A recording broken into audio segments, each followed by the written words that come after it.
Hey there guys, I hope you're all fine. So in this tutorial we are going to learn how to zoom in and out in CapCut. So without further ado, let's get started. So click on CapCut. Now you can add your video by clicking on new project.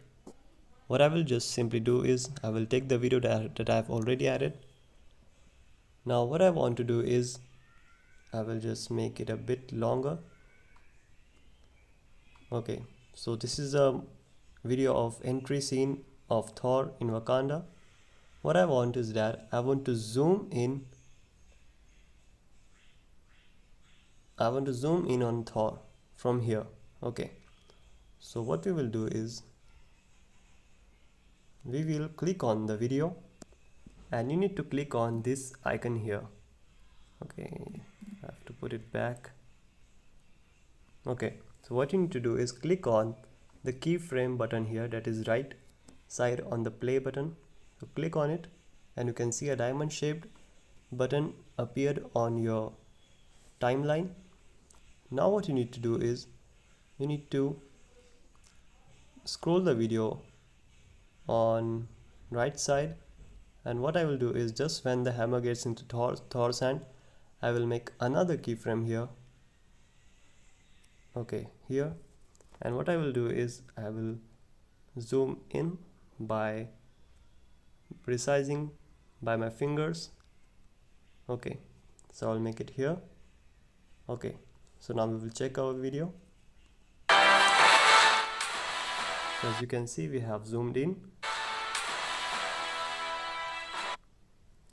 And now if you want to zoom out, what you will need to do is we will just, it's okay, it's here, it's too much zoomed in.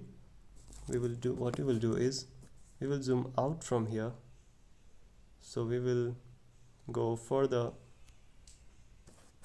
and we will now add another keyframe here, and we will again resize it to its actual size.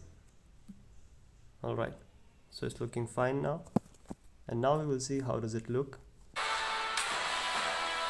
Okay, so that was pretty fast. So we will lower the speed so we can actually see how is it going. Alright, so here are our keyframes. Let's check the video.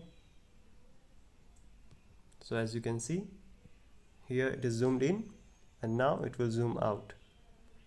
If we want to make it look more good, what you will need to do is remove the keyframe and maybe add it on more later side. So click on it and okay, so now it's looking good. Now let's see our zoom out effect. Okay, so that's it for today guys. Hope you found the video beneficial. Feel free to ask any questions in the comment section. See you soon. Have a good day.